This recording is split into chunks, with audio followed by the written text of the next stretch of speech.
Okay, good morning, church! At bilang Panginoon na, even doon namin ito Panginoon, nandito pa rin tayo sa ating morning worship. At tayo po tumayo at tayo po umawit sa Panginoon. Yes, everybody. Good morning po sa lahat. Awit po tayo. All hail the power of Jesus' name. The first stanza, ready, sing.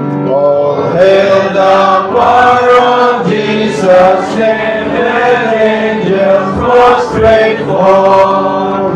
Bring forth the royal diadem and crowning Lord of all. Bring forth the royal diadem and crowning Lord of all. Ye chosen seed of Israel, raised ransom from the fall. Hail him who saves you by his grace and crown him Lord of all. Hail him who saves you by his grace and crown him Lord of all. Oh, that with yonder sacred throne we at his feet may fall, we'll join the everlasting song and crown him Lord of all. We'll join the everlasting song and crown him Lord of all.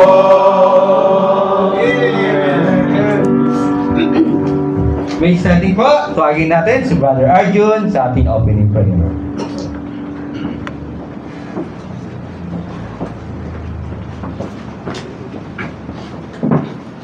May standing tayo, manalangin po tayo. Dakilan namin Diyos, Panginoon, maraming salamat po sa unahan ito. Salamat muli sa pag-iingat niyo po sa amin all throughout the week. Pinaserve niyo po kami, piniless niyo po kami, iningatan niyo kami, Panginoon. Providean pangangailangan ng bawat isa sa amin, nakarating din dito. Sama-sama muli makapanambahan sa inyo, makapakinig ng mga salita po. Hiling po namin, pagkabala po ninyo, basbasan niyo po kami, Panginoon, sa pakikinig ng mga salita po ninyo. Mensahero po ninyo, wakan niyo po siya, gamitin niyo po siya, edify ang buong simbahan, maging encouragement sa amin, maging kalakasan po sa amin, Panginoon. Ganun din po ang mga kapatid namin, Lord, na hindi namin kasama, ma-encourage niyo po sa sila through live streaming and kung anumang ways, nararapat niyo po, Panginoon, para mapalakas po sila. We pray for them, pagingatan niyo po sila, Panginoon. And sa lahat po ng activities namin all throughout ngayong umaga ito, kayo mag-glorify, kayo magpala sa mga kantahan, mga awitan sa prophecy, Panginoon. Salamat po. Patawarin niyo po kami, Panginoon, sa pagharap po namin sa inyo. Linisin niyo po kami sa mga kasalanan po namin. Salamat once again sa kabutihan niyo sa mga buhay po namin. In Jesus' name we pray. Amen. Amen. Tayo po mo po. Puri ng Panginoon, naging successful yung ating church outing last Thursday. 7 souls, no? 9 souls ang nad sa atin. Abangan po natin yan. Baka mamaya pong hapon, magkaroon sila ng testimony. Yan po. Puri din ng Panginoon, meron tayong mga first time visitor. Na natin yung family yata ni Brother Raymond. Mamaya tapusin na siguro yung visitor sleep. Mamaya i-welcome po natin sila. Okay? Okay, kung wala nang mga further announcement, another song at ang church choir. Para sa pangalawang awitin, kanta po tayo, Victory in Jesus. First stanza, ready, sing. I heard a old story, how a Savior came from glory. Now He gave His life on Calvary to save a wretch like me. I heard about His groaning, of His precious blood atoning. Then I repented of my sins and won the victory. Oh, victory in Jesus, my Savior forever. sought me and bought me with his free love. He loved me ere I knew Him, and all my love is to Him. He plunged me to victory beneath the cleansing flood. Verse 2. I heard about His healing, of His cleansing power revealing, how He made the lame to walk again, and caused the blind to see. And then they cried, "Dear Jesus, and I healed my broken spirit." And somehow Jesus came and brought to me the victory. Oh, victory in Jesus, my Savior forever.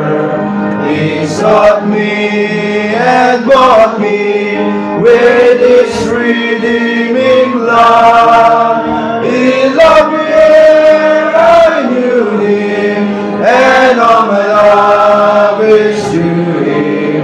He plunged me to victory beneath the cleansing blood. Last verse. I heard about the mansion He has built for me in glory, and I heard about the streets of gold beyond the crystal sea. I heard the angels singing, and the old redemption story. And some sweet they are sing after the song of victory. Oh, victory in Jesus, my Savior forever. He sought me and bought me with His redeeming love. He loved me ere I knew Him, and all my love is to Him. He plunged me to victory beneath the cleansing Lord.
Churches in our homes, it must be God and God alone, who satisfies our longing for peace.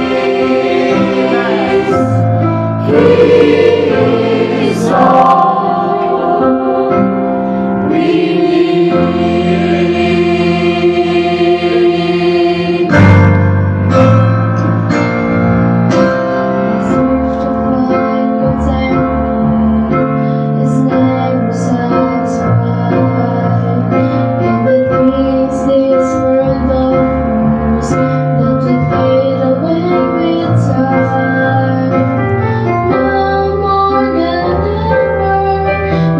Return to our first love.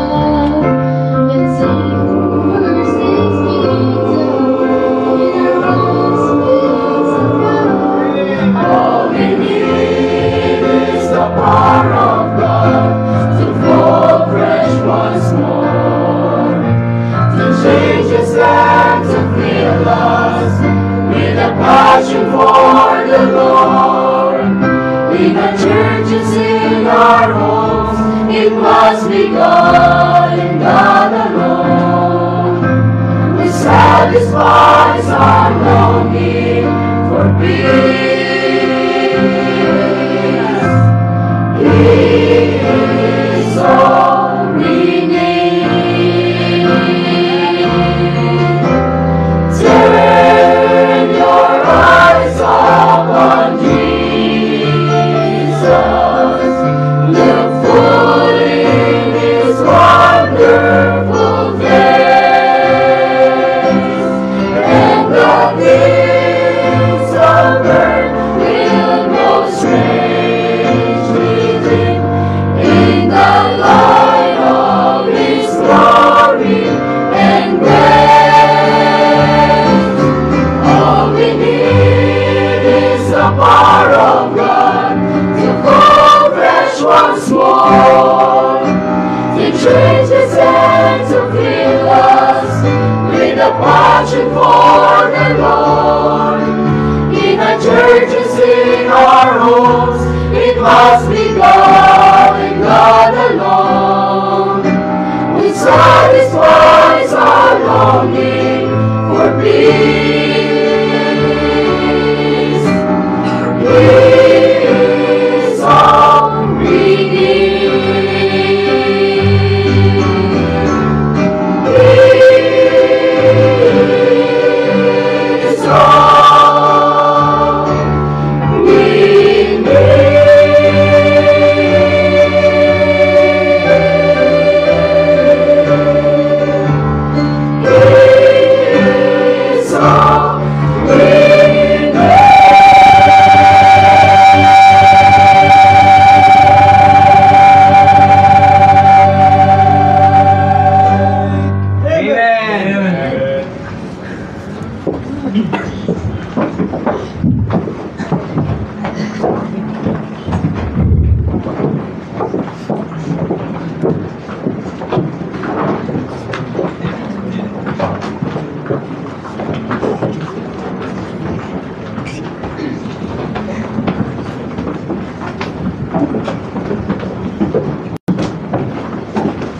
Maraming salamat sa ating church choir.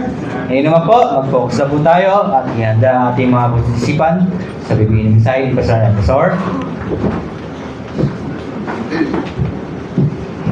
Good morning po sa lahat. He is all we need. Salamat sa ating choir. Praise the Lord for this day. At sa kabila ng marami tayong mga nakaraang araw, busy man, maraming mga tatawirin sa buhay. Praise the Lord, itinamit po tayo for this day. We're so glad na itong araw hindi tayo nagkamali. Dahil nasa bahay tayo, pagtitipunan ng Diyos. At ang pinaka-the best mangyari po today ay magsamba sa Panginoon. No, kaya Sunday is the best day for the Lord na maibigay natin sa Kanya. Sapat yung Lunes hanggang Sabado na binigay ng Diyos sa atin para sa atin. And this Sunday, para naman sa Kanya, kapatid, no? And mayroon tayong mga bisita rito. Brother Raymond, salamat po sa kanyang pagpatuloy. And Brad, we are praying for you. Ang will at kalooban ng Diyos sa inyo, lalo sa inyong pamilya. And we are glad for this Sunday na dala niya po ang kanyang buong pamilya. Salamat po. Si Ma'am, nandito si Ma'am, ang kanyang may bahay. Ma'am Danica Gamua po. Pakitayo, Ma'am, para makilala ka ng lahat. Yan. Then, ang kanilang dalawang anak, si Rainica at si Danre. Yan, pakitayo. Ayan, yan mga anak nila, malalaki na. Brad, sama ka na rin ba tayo, Brad? Para makilala ka ng lahat. Ayan, sama ka natin. At salamat po. Pwede na pong maupo. Na welcome po kayo dito lahat, kayong pamilya. Brad Raymond and Ma'am Danica, salamat po sa inyong presensya. I hope na maging pagpapala ang inyong patuloy na pagdalo. Same time ay ang Diyos may taas sa inyong pamilya, no? Ipag-pray natin ang kanilang family. They are desiring din na makapaglingkod sa Diyos gaya sa ating lahat. And praise the Lord na medyo malapit-lapit lang din sila dito. And hopefully, we are just praying for them. Sabi niya, Pastor, pag-pray mo po yung transition namin, maging maayos ang lahat. No? Pag-pray natin silang magpamilya, na patuloy silang maging matibay sa Diyos, at makasama natin sila sa paglilingkod. Meron pa ba tayong mga new visitors? Wala na? Baka may nakaligtaan ako. Sa Real, salamat po. Si tatay nakaraan, sabi niya, Pastor, nung nagising ako, sumakit yung dito ko. Kaya medyo nalanganin siya nakalusot. Pero praise the Lord, naka-recover naman si Ma'am Lorraine. Okay na si Ma'am. Tumataas na daw ang platelets niya. Kinagat lang ng lamok. Ayan. Salamat sa Diyos. Despite may mga karamdaman tayo, hindi tayo superman talaga na walang karamdaman. Salamat naman for this Sunday. Iningatan tayo ng Diyos na makatawid pa rin, no? Si Sister Margil, okay lang?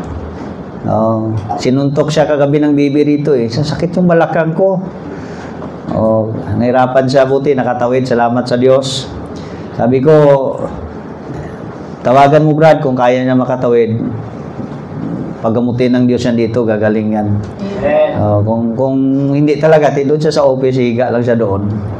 Kasi sabi ko, pag nandito siya, at least hindi siya maburing doon sa bahay. Nasa church pa siya. Tapos ano mangyari, maraming sa kanya tutulong, Sterlini, di ba? Lalo si, magpapaanak to si Sister Ella. Yan.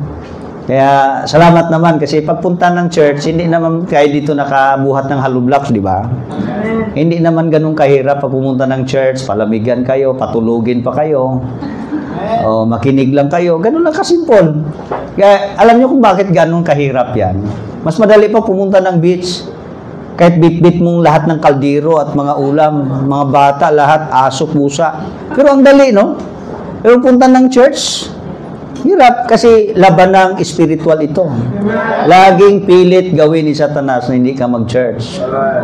Kasi alam mo naman kapatid, tuwang-tuwa siya na maging wala kang silbi sa Diyos. Yung gawin niya ang buhay mong maging sakit sa puso ng Panginoon. Ngayon, nalungkot na siya sa iyo. Ang Diyos masaya sa atin kapatid for this day. Dahil naglingkod tayo sa Kanya. Now, bago ko ito makalimutan, ako po ay tatakbo sa Mayo. Kaya namang Kailan ang butuhan? Ipag-pray natin ang ating Pilipinas kapatid na sana ang next line-up naman ng mga leaders natin ay wala namang perfectong leaders talaga. So somehow ay gamitin pa rin sila ng Diyos para po ma-lead ang ating bansang Pilipinas. Magsimula tayong tama. Huwag kayong mangurap sa inyong barangay. Mamuhay kayo ng tama at balanse na timbangan para hindi naman tayong gamitin din ng kalaban.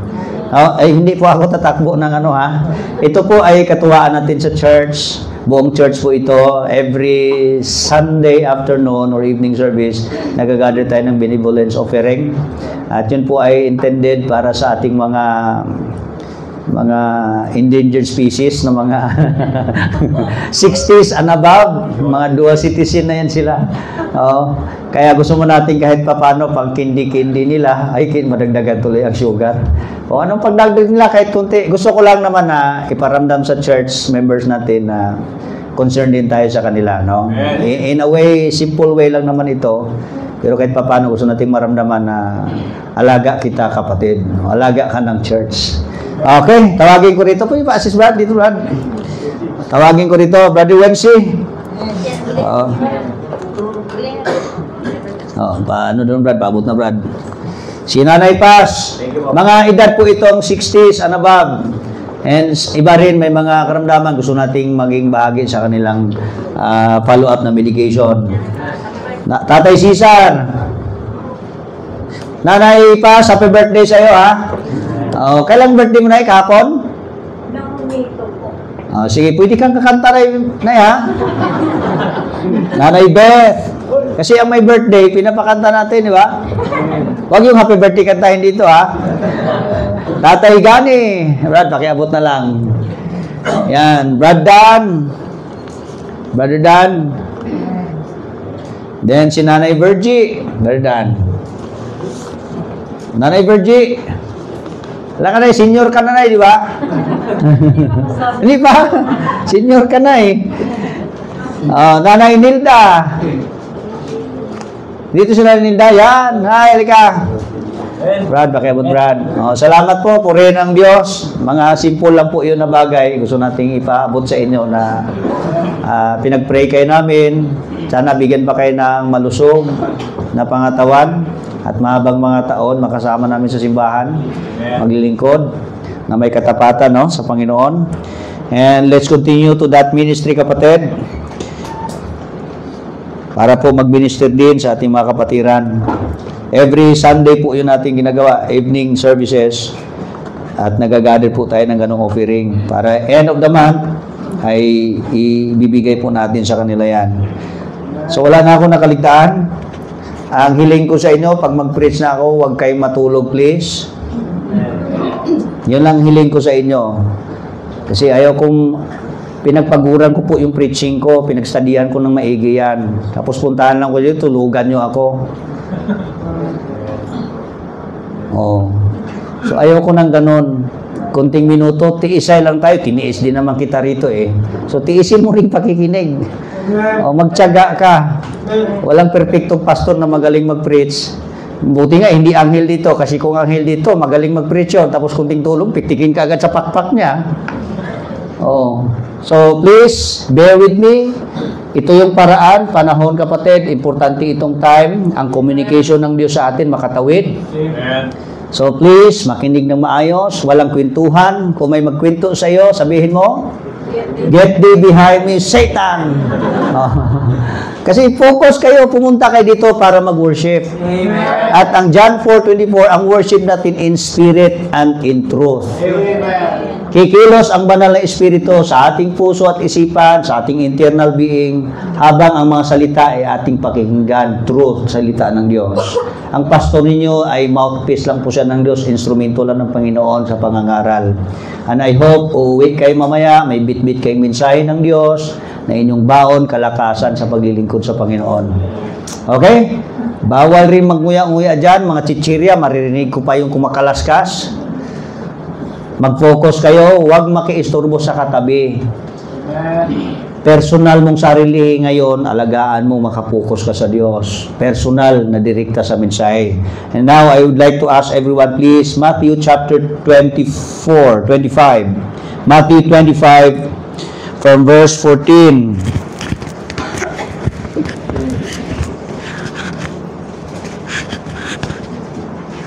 Matthew 25:14 down to verse 30. Matthew 25:14 down to verse 30.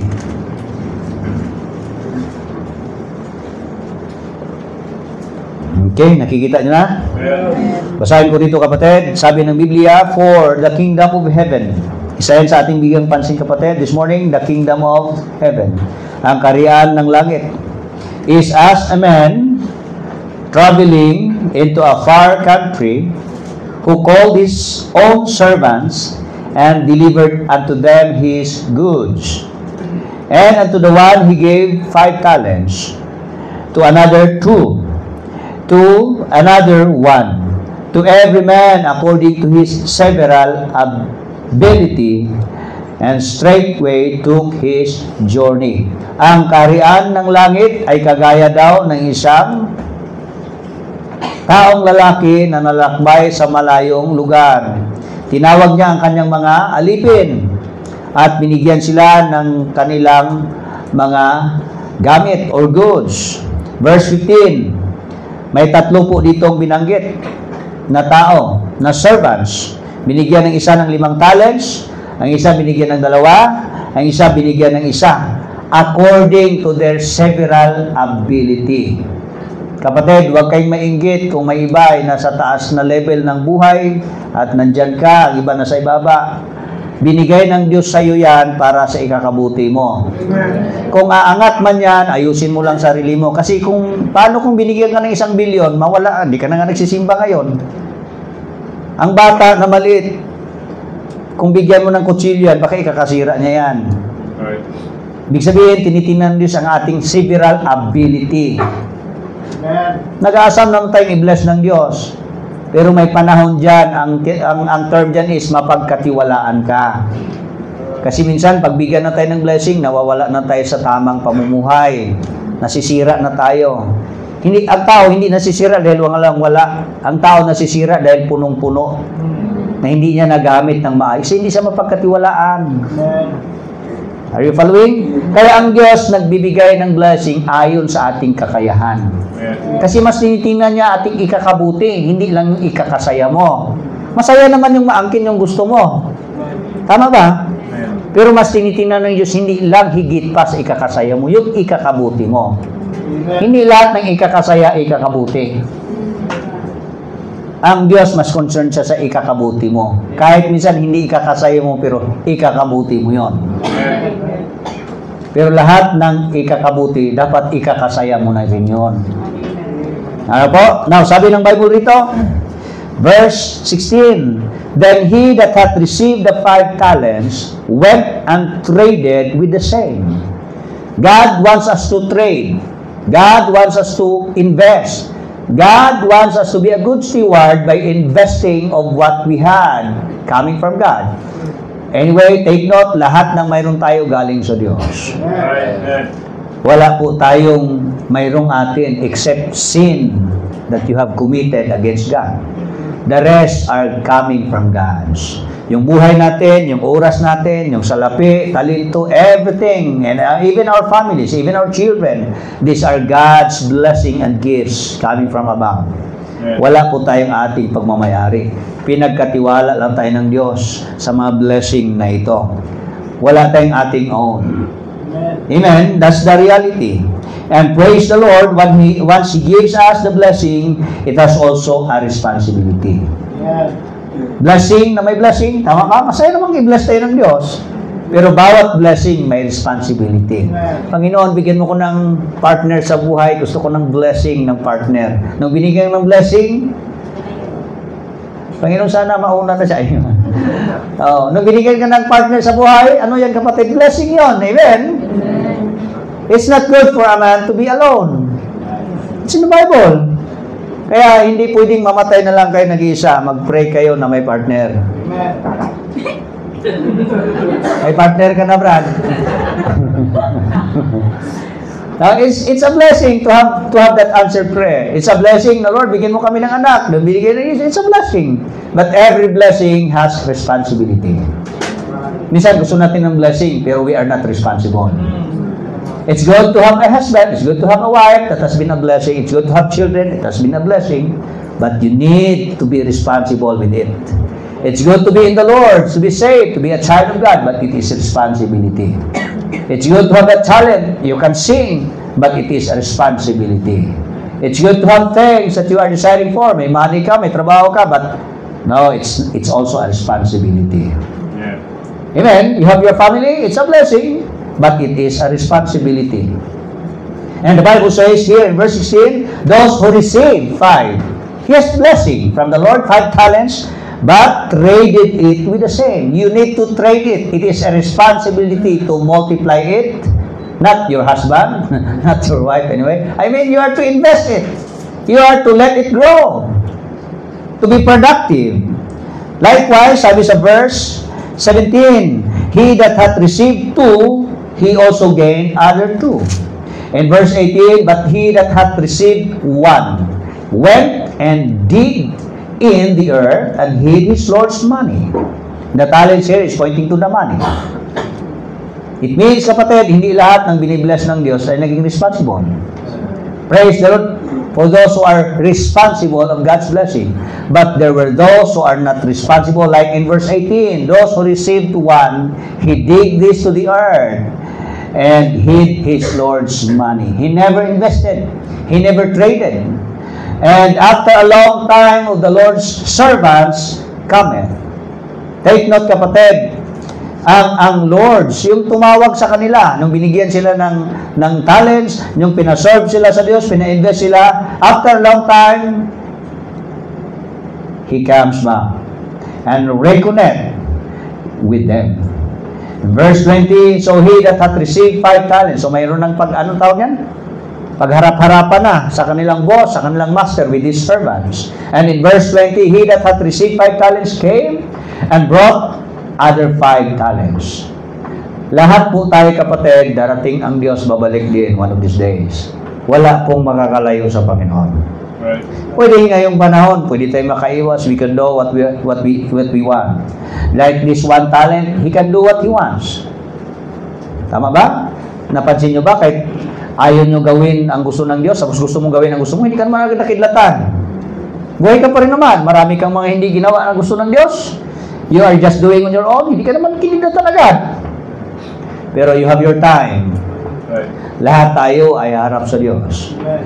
Everyone may come before the judgment seat of the Lord. Everyone may receive done in his body, whether it be good or bad. Lahat po tayo kapatid, harap sa Diyos. Wala pong makakaiwas sa Panginoon. And God's judgment is individual. Though you have your family, though you have your whole clan, pero hindi mo yan tawagin when you face God. You are all alone facing the King of Kings and the Lord of Lords. You will be facing the Creator. You will be facing the one who created you. The one who blessed you. The one who saved you, who died on the cross. You will be facing Him. And He will judge you one by one. Kaya hindi ko pwedeng tawagin pa, tulungan mo ako rito. No, you are all alone facing God. And the Bible says, kapatid, those who received 5 talents came and brought other 5 talents, saying, Lord, thou hast delivered unto me 5 talents. Behold, I gained beside them 5 talents more. Sabi ng 5 talents, Lord, binigyan mo ako ng 5 talents. Andito na ngayon, nakaginansya ako. Dumami pa ng another 5. You see, first thing, alam nyo kung bakit magaan na ipagamit natin sa Diyos ang mayroon tayo? Kasi we recognize that we receive it from the Lord. Mahirap magpagamit sa Diyos pag you think na galing sa iyo yan. Mahirap ibigay ang buhay mo sa Diyos if you think that's your own. But if you think that is not your own, came from God, that you have received it, then it's easy for you to give that back to the Lord. Sanay tayong hindi atin, ginagamit natin. Magalit pa tayo pag gamitin ng may-ari. Pero anyway, the reality, nung mayroon tayo, kahit ating buhay, galing sa Diyos. And in verse 21, He said unto him, the Lord said unto him, look at verse 21, that's our key verse. Well done, thou good and faithful servant. Thou hast been faithful over few things, I will make thee ruler over many things. Enter thou into the joy of thy Lord. Ang pinakamasayang pumasok sa langit, yung mga Kristiyanong naglilingkod ng tapat sa Diyos. Hello? Ang langit, piniprepare po na perfect na lugar for all eternity na mamuhay tayong perfect sa langit. Pero ang unang papasok na masaya, yung mga taong naghirap para sa Diyos, naglingkod para sa Diyos. Sino yung akit sa stage na masaya? During graduation day, yung mga nagsipag sa pag-aaral. Pero yung simula ng school program hanggang katapusan, yung 10 months na klase, puro ka lang masaya na lakbay-lakbay, masaya na akyat sa pader, masayang naglalakwat sa, hindi ka nag-aaral, ikaw ang pinakamalungkot sa graduation day. Pero yung pinakamalungkot mula sa klase hanggang nag-graduation, yun ang pinakamasayang tao sa graduation day. Yung naghirap para sa Diyos, yun ang pinakamasayang tao ng harap sa Panginoon on the time that they will face the Lord. We cannot go against God. We will face Him face to face. And those who will be gladly coming with the fellowship of God are those who are serving Him faithfully. And the Bible says in verse 22, He also that hath received 2 talents. God is not just concerned of 5 talents. He also cares about 2 talents. Came and said, Lord, thou hast delivered unto me 2 talents. Behold, I gained 2 other talents beside them. His Lord said unto him, well done, thou good and faithful servant. It's the same commendation. What 5 talents had received? The same with the 2 talents. Amen. Kaya po, kapatid, ang paglilingkod sa Diyos, walang palakihan at paliitan. Wala pong ganon. Walang pagalingan. Katapatan ang hinahanap ng Diyos. Kung mayroon kang 5 talents, magtapat ka. Kung mayroon kang kukunting 2 talents, magtapat ka lang. Ano man yung konti, ano man yung marami, kung hindi ka naman tapat sa Diyos. So, kung anong proportion na binigay ng Diyos sa'yo, proportion on your faithfulness. Just be faithful with what you have. If God has given you time, be faithful with your time. If God has given you strength, be faithful with your strength to the Lord. Whatever you have, do not look for others that you do not have. You cannot start serving the Lord. Lord, maglingkod ako pag mayroon na ako, gaya kay ganito. You cannot serve God faithfully in that way. Start with what you have. God has given you. Did God? May binigay na ba ang Diyos sa ating pagpapala? Of course, your life, your time. It's a great blessing. Start with it. Sabi ni Solomon, you cannot serve God anymore if you are under the grave. While you are still alive, you have all the opportunity to serve God. Are you still alive? Praise the Lord for that. He preserved us. He protected us all the day long. And even today, buhay pa rin tayo. Salamat sa pag-iingat ng Diyos. But, kapatid, it's a responsibility. It's a blessing to be alive today. But it is a responsibility to be faithful to Him. Amen? Whatever you have, be faithful to the Lord. Because after all, you will face God. And sabi ng 2 talents, kapatid, sabi ng Panginoon niya sa verse 23, well done, thou good and faithful servant. God is not concerned with 5 and 2. He is concerned about your faithfulness to your 5, faithfulness to your 2 talents. You see? Kaya pagdating sa langit, hindi mo sabihin, ay magaling siya. Hindi. Tinitingnan ang tapat na puso mo sa Diyos. Kaya lahat tayo pwedeng maging tapat kasi hindi ba siya ang mayroon tayong laman sa bulsa. Lahat pwedeng maging tapat.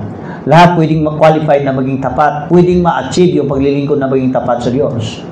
Kasi hindi palabas yan ang mayroon tayo. Sa dami o sa liit.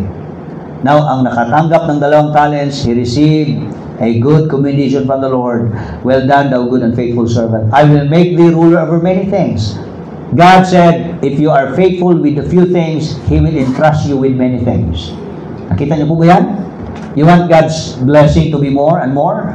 Be faithful with what you have. Kasi nung nagkaroon ka lang ng trabaho, nasira ka na. Eh, paano ka pabigyan ulit? Nagkaroon ka ng kunting bagay, hindi ka mapagkatiwalaan. You see? Kung mapagkatiwalaan ka sa mamalit na bagay, dagdagan ka pa ng Diyos na marami. Ganun kasimple, ang manager, di bang galing nagbiglang mag-manager yan eh. Dumaan din yan sa pagka-substitute sa ilalim. Baka janitor pa nga yun eh. Pero naging mabuti lang siya pagka-janitor. Nung assistant janitor. President of the janitors. Hanggang nag-level up, hanggang nag-manager na siya. Baka owner na nga siya manahuli. Ganun lang kasimple, kapatid. Kahit kasi nung mga tao, nung mga leader, tanungin mo, they started with the lowest part. They just being trusted sa ganung bagay. Hanggang umangat sila, kapatid. Pero kung biglang sa taas, bagsak ka rin kasi wala kang foundation. May hirap ang bata, grade 1, ipatawid mo agad sa college. Sumo kung pilitin yon. Kailangan niyang daanin yung grade 2, grade 3, foundational yan. Akala mo maliit na bagay lang, pero kailangan mo yan para sa college life. You see, ganun din tayo, kapatid. Ano bang mayroon ka sa buhay today? Establish faithfulness. Let God entrusted you with the things and be faithful to it. Kasi darating ang time, pagkatiwalaan ka rin ng Diyos, rather more. You see? Now, verse 24. Then he which had received 1 talent came and said, Lord, I knew thee that thou art an hard man, reaping where thou hast not sown, and gathering where thou hast not sown. Wow. Alam niyo ang taong unfaithful? Nagre-reklamo sa Diyos. Kini-question ang Diyos. May problema ang Diyos. Are you following? The reason why hindi tayo maging tapat sa Diyos, kini-question natin ang Diyos. Tingnan mo, pag may boss ka, tapos may problema ang boss para sa'yo, hindi ka magtrabaho ng maayos. Ganun lang kasimple. Pag ang Diyos para sa'yo may problema, you will not serve Him faithfully. Look at the verse, kapatid. Sabi niya, I know thee that thou art a hard man, reaping where thou hast not sown, gathering where thou hast not sown. Ano ang akusasyon niya sa Diyos? Bakit mo kunin? Hindi naman to sa'yo. Akin to. Pinaghirapan ko to eh. You see? Pinaghirapan mo, pinagtrabahoan mo, pinag-aralan mo, nakuha mo yan, na-achieve mo mga bagay. O sabihin mo, Lord, sa'yo ito. Akin to, Lord eh. You see? Mahirap mag-serve sa Diyos. Anyway, serving is giving. Do you believe that? Serving is giving. Christ said, when you want to be the master of all, the leader of all, learn to be the servant of all. Who is the servant of all? Nobody else except Jesus Christ. He serves all. How did He serve us all? He gave. He gave His life. Oh, can you give your life for all? Si Rizal, binigay niya ang buhay niya para sa bayan. Sa Pilipinas lang. Pero patay ang Pilipinas, hindi mabuhay muli.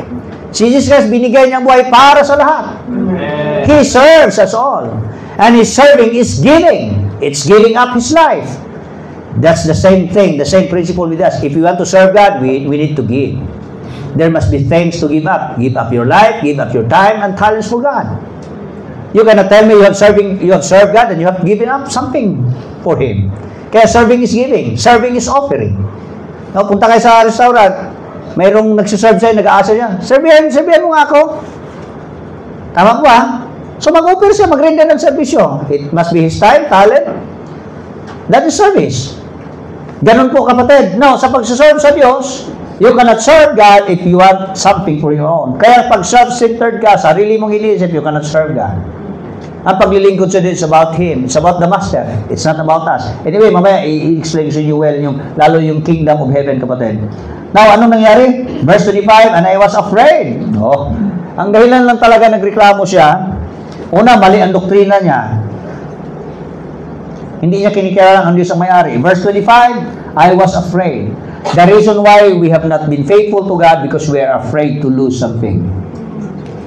Nung si Kristo ay pumunta sa lupa dito, ang dami siyang miracles na gawa. And there are many people who have been attracted to serve Him. Lord, sunod kami sa iyo. We have seen your miracles. And Christ said, oh, gusto niyo sumunod sa akin?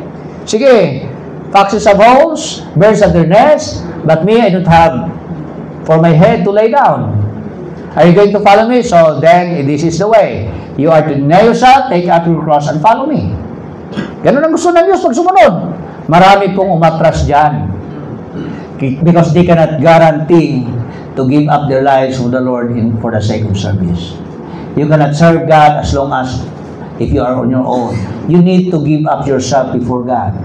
It's hard to follow God when you have not yet given up yourself. Tama po ba? Mahirap po. Kaya sabi dito, I was afraid. Natakot siya. And went and hid his talent to the earth. Kaya dahil sa takot niya, tinago niya. Takot kang mawala ang buhay mo, ibigay sa Diyos. So, hindi mo binigay sa Diyos. Binigay mo sa iba, binigay mo sa mundo. Pero what happened? Sabi ng Bible, lahat ng binigay nilang buhay para sa akin, ibabalik ko po yan. Pero lahat ng binigay niyo sa mundo, hindi niyo na makuha ulit yan. Kahit mamatay ka sa bayan, hindi mo na makuha ulit yan. Hanggang impyerno yon. Pero if you have given up your life to the hands of God, you will take it back again. Because Christ, when He died, He rose again. Ibig sabihin, kaya ibalik ng Diyos ang buhay mo ulit kung ibigay mo para sa Kanya. You see, nothing is lost when you have lost it for the sake of Christ. Now, sabi dito sa Bible, kapatid, verse 26, His Lord answered and said unto him, Thou wicked and slothful servant. Another term for unfaithful servant is slothful and unfaithful. Unfaithful means wicked and slothful servant. Ang Kristiyanong naglilingkod sa Diyos na hindi tapat, they were considered wicked and slothful. It's very hard. Pero that's the Master says. That's the word of our Master. Thou knewest that I reap where I sow not, and God the way has sown. Something is very sad on this term. Thou knewest that I reap where I sow not. Alam mo yung alam mo na pero hindi mo pa rin ginawa? Yan ang very hard. Mahirap yung marami ka ng alam na intindihan mo pero hindi mo pa rin ginawa. Naintindihan mo ang Diyos ang mayari sa lahat at sisingilin niya lahat but still you do nothing on it.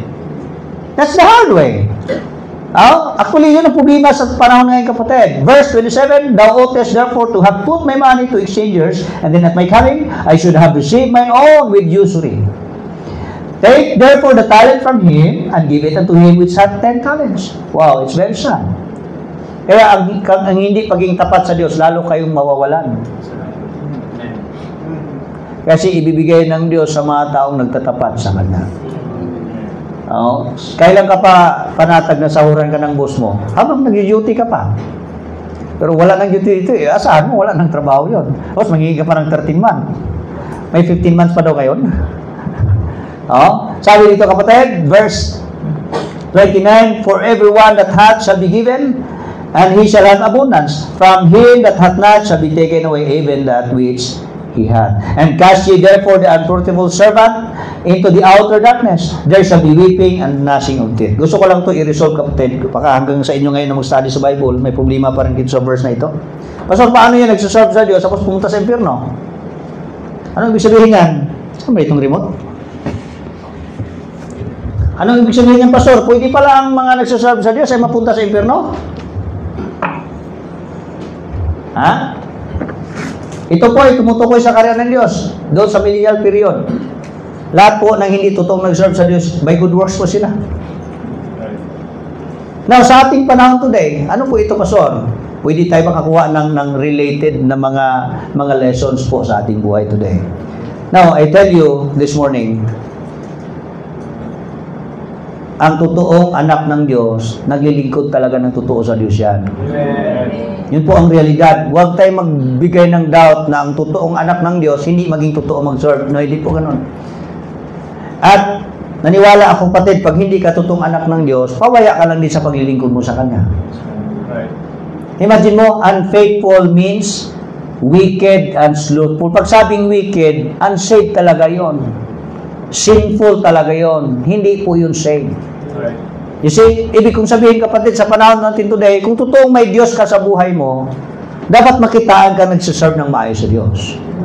Okay? Now, pag-usapan natin this morning, verse 23, 21. His Lord said, "Well done, thou good and faithful servant."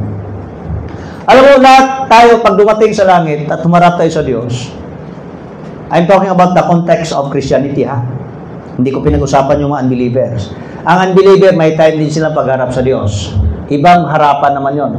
Ang mga believers, mga anak ng Diyos, iba naman pong pagharap sa Diyos. Are you with me?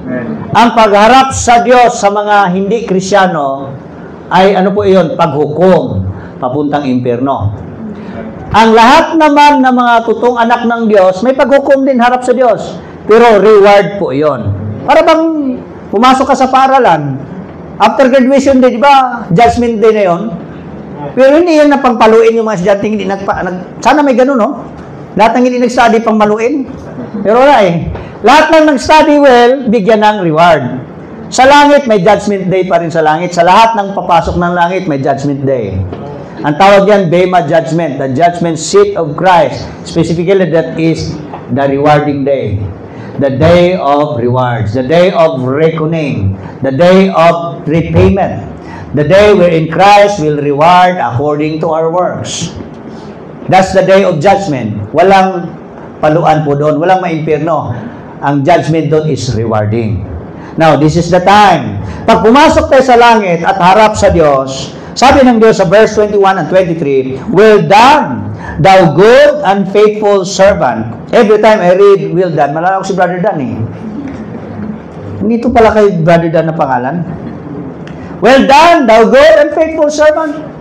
Kapatid, pag pumunta tayo ng langit at humarap tayo sa Diyos, kahit barangay kapitan ka dito, hindi pag-usapan barangay kapitan mo doon. Kahit engineer ka dito, hindi pag-usapan pa engineer mo doon. Kahit master ka dito, punong guro ka, pagdating sa langit, hindi pag-usapan pagka-leader mo. Hello? Are you following? Kahit anong profession mo rito, hindi pag-usapan sa langit. Ang pag-usapan sa langit yung pagka-servant mo. Ang pag-usapan sa langit kung paano ka mag-serve sa Diyos. God does not care kung ano ang natapusan mo na achieve mo sa buhay. He cares how you serve Him. Kaya pagdating sa langit, ang pag-usapan, Diyos siya, servant ka. Kaya pagdating sa langit, sabi ng Diyos, paano ka nag-serve sa akin? Hello? Kung ikaw ay teacher, ano man ang profession mo, kapatid, ano man ang trabaho mo, ano man katayon mo sa buhay, hindi iyan ang iharap mo sa Diyos. Ang iharap mo kung paano ka naglingkod sa Diyos. Kasi yun lagi ang pag-usapan sa langit, kapatid.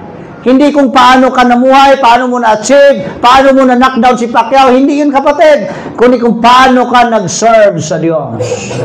Yun ang pag-usapan sa langit. Hindi pag-usapan ang achievements mo, hindi pag-usapan ang kasikatan mo, hindi pag-usapan ang narating mo, at pag-usapan kung paano ka nahirapang mag-serve sa Diyos. Yun ang pag-usapan sa langit.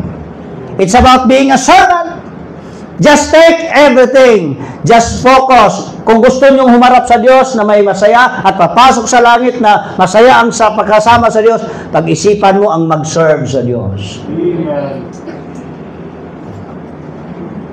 Sabi niya, "Well done, thou good and faithful servant."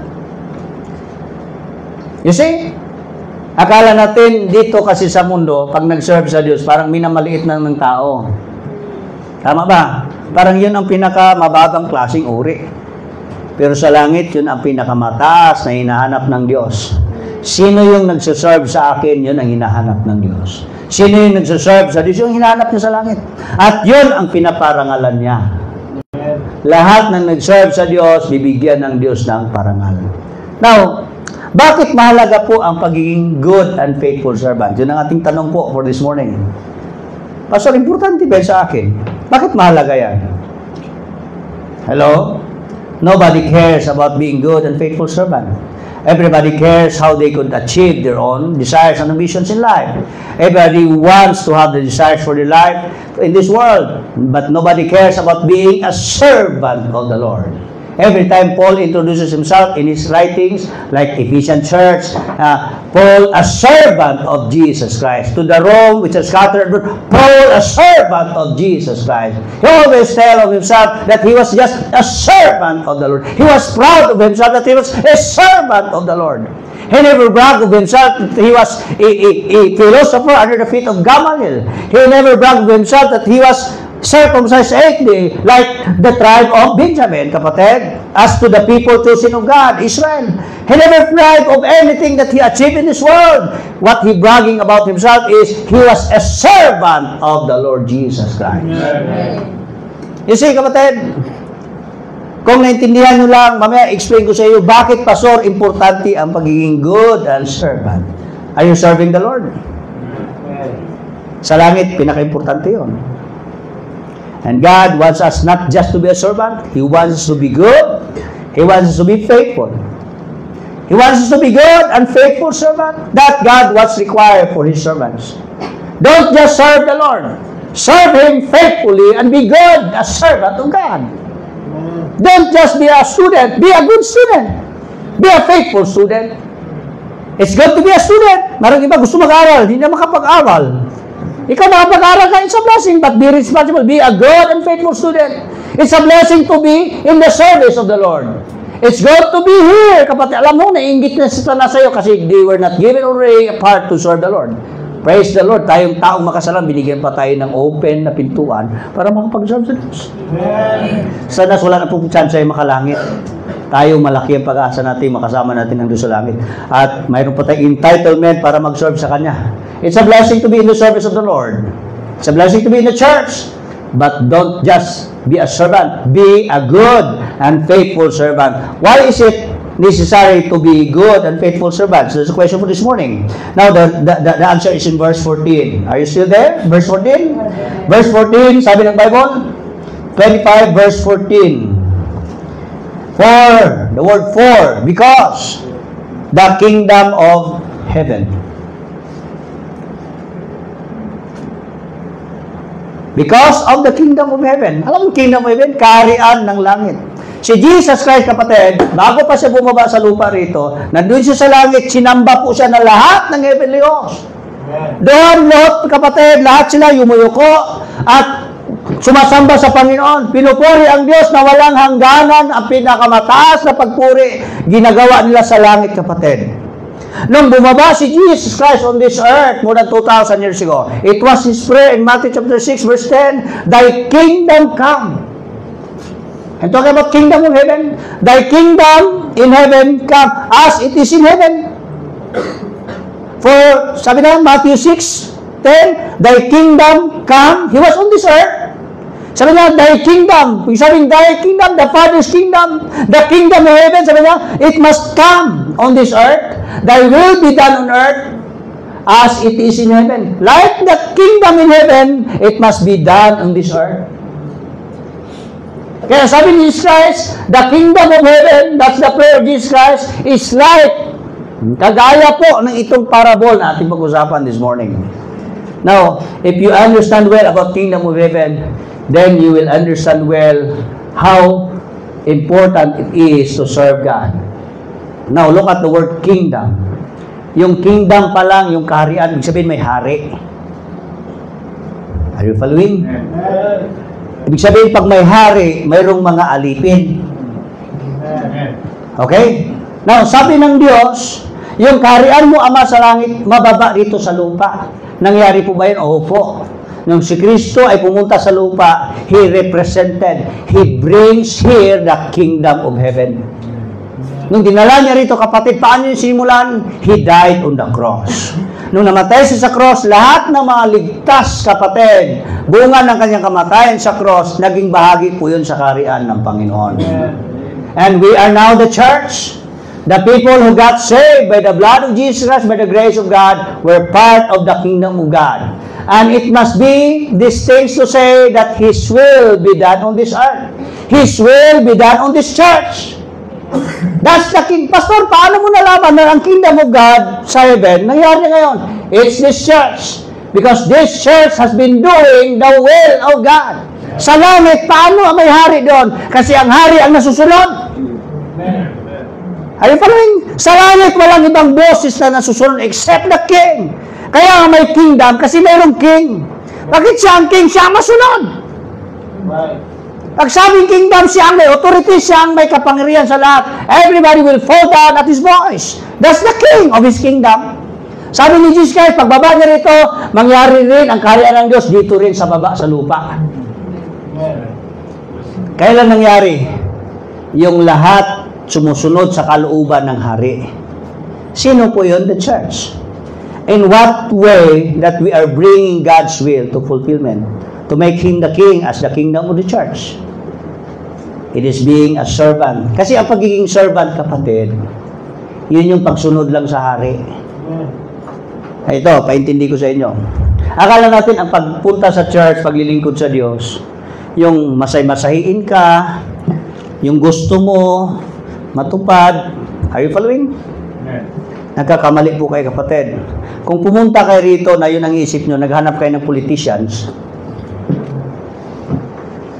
Pero pumunta kayo sa church, kung totoong Diyos ang hinahanap nyo, hari ang hinahanap nyo. Are you following? Kung pumunta kayo magsimba sa Diyos, tapos ikaw ang masunod, hindi Diyos ang kinikilala mo. Yun ang pinaka-wrong concept ngayon sa lahat ng mga relihiyon. Pumasok sa church kasi matupad ang gusto niya. No. It's not your will, it's God's will be done. Kaya ang church, nagpapakita po ito ng kaharian ng Diyos, na lahat tayo naging alipin, yuyuko, kasi ang Diyos ang masunod. That's the way it is. Sabi ng Hebrews 11 verse 6, He that cometh to God must believe that He is.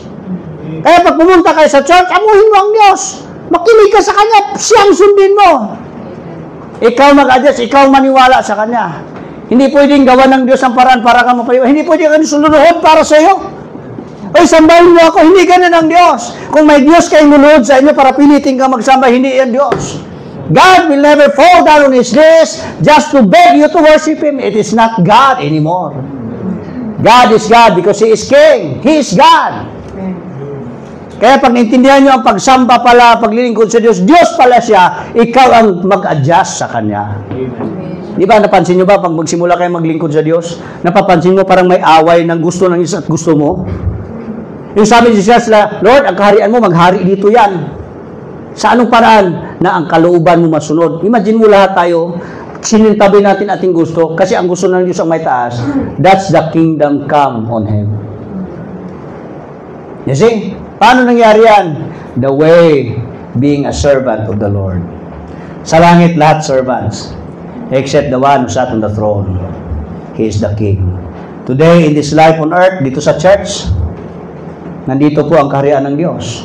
At ang kaharian ng Diyos ay kagaya ng isang taong nanlalakbay sa malayong lugar. Tinawag niya ang kanyang mga servants, and we are the servants of God. At binigyan na tayo ng biyaya, delivering all of His goods, expecting to invest those things. Now, what is all about Kingdom of Heaven? Number one, a man traveling in his country so far. Ano po yon? Ang Diyos po natin, kapatid, iniwan niya ang langit. Pumunta siya rito. He died on the cross. That's the starting of the kingdom. Kailan po nagsimulang kaharian dito? Anyway, nung simula sa creation, nung nilikha ng Diyos ang tao, pag-ahari rin ng Diyos eh. Sinira lang ni Satanas sa kasalanan. Kaya nahiwalay ang tao sa Diyos. Ni-restore ulit ni Jesus Christ yan when He left heaven, when He departed heaven, and have His journey going back here on earth. Kaya nung dumating sa lupang ito, napakalayo. Imagine mo, napakalayo ng langit at lupa. Napakalayo ng perfect na langit na eternal sa temporaring sira at bulok na mundo. But anyway, God traveled so long doon sa langit, iniwan niya ang trono. Nung pagdating niya dito, nasasabsaban lang siya. That's the way He traveled. That's the way He started His kingdom of heaven on this earth. That's the way to start that God's will be done on this earth. He started being the servant of all. Anong nangyari, kapatid? What does it mean? Pastor, bakit malagang mag-serve ako sa Diyos bilang sa kaharian ng Panginoon? Number one, kung makita nyo, kapatid, kahit gaano kalayo, gaano ka-perfect ang langit, pure streets of gold, pero imagine mo kayang iwanan ng Diyos. Anong bagay na importante siya, pero kaya mong iwanan? Kaya mong iwanan ang trono mo, kaya mong iwanan ang pamilya mo, nung nakagawian mo, sinasamba ka doon, iwanan mo lang para sa isang bagay. It must be a main business. When Christ came here on this earth, He said, "My meat, I have meat that you do not know. My meat is to do the will of my Father that He sent me here." What does it mean? Yung kaharian ng Diyos na dinala rito, kapatid, when He started to die on the cross, it's His main business. Are you with me? Kaya lahat ng ating gagawin, para sa Diyos, wala pong sa yun. Kasi ang pinaka-priority, ang pinaka-main business ng Diyos, ang kaharian niya. Kung nasa church ka ngayon, nagsuserve ka sa Diyos, yun ang pinaka-main business. Ang mga disciples, sabi niya, Panginoon, look at John chapter 4, verse 31 to 34. Diba, after ng Bible study na, so winning, visitation, Panginoon, mananghalian na tayo, may dala kami pagkain. Sabi niyo, alam, may pagkain akong dala, hindi niyo alam eh. I have my basic needs. I have my important need. I have my priority. Nawala kayo. What is that? In verse 34, Jesus said unto them, "My meat is to do the will of Him that sent me and to finish His work." It's about the work. Ibig sabihin, ng church work is the main work of God. The church business, yung mag-serve sa Diyos, yun ang pinaka-main business ng Diyos. Nung si Jesus Christ ay pumarito, He never built a mansion for Himself. He never find a beautiful wife, a good family to build, a good community to be a politician, to be a leader of all. He never built those things anyway. He built the kingdom of God. Sabi niya, my priority, ang dahilan ko bakit nandito para mamatay sa cross, para ma-build ang kaharian ng Diyos. Para may mga tao ritong maghahari ang Diyos. Bakit? Kasi itong mga tao susunod sa kaguluuban. Sabi ng mga tao, Lord, Thy will be done. It's about kingdom. Pag sinabi kong, Lord, Thy will be done, I am now under the kingdom of God. Pag sinabi, Lord, Ikaw ang masunod, Panginoon, not mine own, but Your will be done, you are under the kingdom of God. If this church telling, Lord, Thy will be done on this church, it means that this church is the kingdom of God. It means that the kingdom of heaven has come to this earth, and this is the church. Hello? Kaya nga ating pagsiserve sa Diyos, importante yon. Yon ang nagpapakita ng kingdom of heaven. Yon ang nagpapakita na, Lord, Thy will be done. Today is Sunday. Perhaps dapat pumunta tayo ng beach, naliligo, kasi summer na ngayon. But anyway, iniwan natin lahat para sa Diyos. It's Thy will be done, Lord. Amen. It's His kingdom that come on this earth. Kaya huwag mong maliitin ang pag-serve mo. Kasi ang pag-serve mo sa Diyos, pinakita mo na, Lord, Ikaw ang masunod at hindi ako. You see, ganun ka-importante kasi pagdating sa langit, kapatid, pumunta ka ron, bugbog ka sa radyo sa pag-serve sa Diyos, hirap na hirap, and God will salute on you. Okay ka, kapatid, okay ka, servant, pinakita mo aking paghahari. Alam mo, ang pag-serve mo sa Diyos, yung sinabi, Lord, Ikaw ang masunod, pinataas mo ang Diyos sa buhay mo. Yung mag-serve ka sa Diyos, yung hirap-hirap ka, alang-alang sa Diyos, pinagmalaki mo ang Diyos. Pag sinabi, Lord, Ikaw masunod, hindi ako, tinataas mo ang Diyos. Bilang servant sa Diyos, tinataas mo ang Diyos. Amen. That if you are serving yourself, if you are the lords of yourself, kapatid, you are not serving the Lord. You are lifting up yourself, you are not lifting God. You are not submitting to the kingdom of God. You are not letting God, Lord, Your will be done. You see, God is concerned with your servanthood. Bakit po pinapakita mo ang kaharian ng Diyos? Hello? Kaya saan ka mapunta? Pinaghahari mo ang Diyos sa buhay mo. Kasi nagsiserve ka. Nagpapaalipin ka sa Diyos. Saan kayo nagpapaalipin? Na-deserve na magpaalipin ka? Sa Diyos po. Tama po ba? Kung mayroon pa kayong isubmit sa buong buhay nyo, kalooban nyo, kagustuhan, sa Diyos lang. Siya ang totoong hari, hindi po Satanas. Huwag kayong magpaluko sa kanyang sunuran. He is not the true king. Ang totoong kaharian that will prevail for all eternity, that is forever, it is the kingdom of God.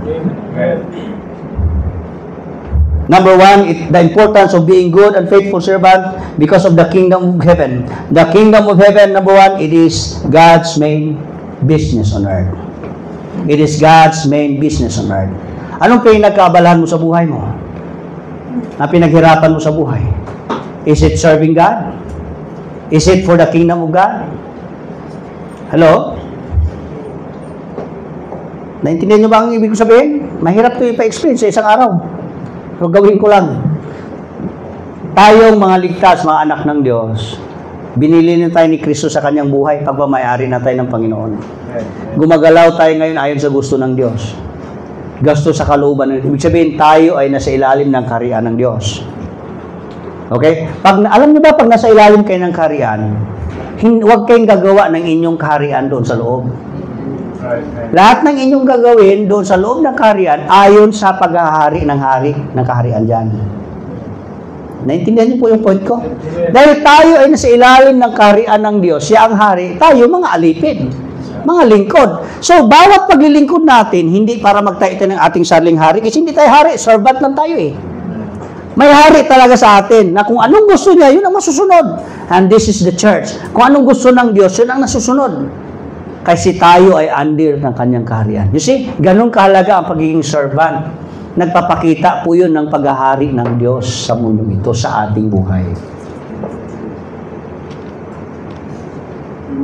It is God's main business on this earth. So yung pagiging servant, na maghari ang Diyos sa iyo, susunod ka sa Diyos, it is God's main business. Kaya huwag kayong mabalisa sa inyong priority. Pastor, ano bang priority ko talaga sa buhay? Seek ye first the kingdom of God. That's our priority. Matthew 6:33, seek ye first the kingdom of God and His righteousness and all these things. Ano all these things? Yung pagkain, tirahan, shelter, yung mabuhay ka araw-araw, ang Diyos ang bahala niyan. Kasi ito yon. Pag ito yung kaharian ng Diyos, ito yung kaharian, nandito ang Diyos sa trono, pag nasa loob ka ng paghahari niya, siya bahala sa'yo para mabuhay ka. Ang sa'yo naman, mag-serve ka lang sa hari. Nanonood kayo ng mga pelikula? Nag-study kayo ng king and servant relationship? Master and servant? Ang responsibility ng hari ay mabuhay ka. Siya bahala mag-supply sa'yo, mag-protect sa'yo sa bakod ng kanyang kaharian. Kaya pag lumabas ka sa bakod, hindi ka na safe. Pag wala ka sa Diyos, hindi ka safe. Pero pag nasa Diyos ka, safe ka.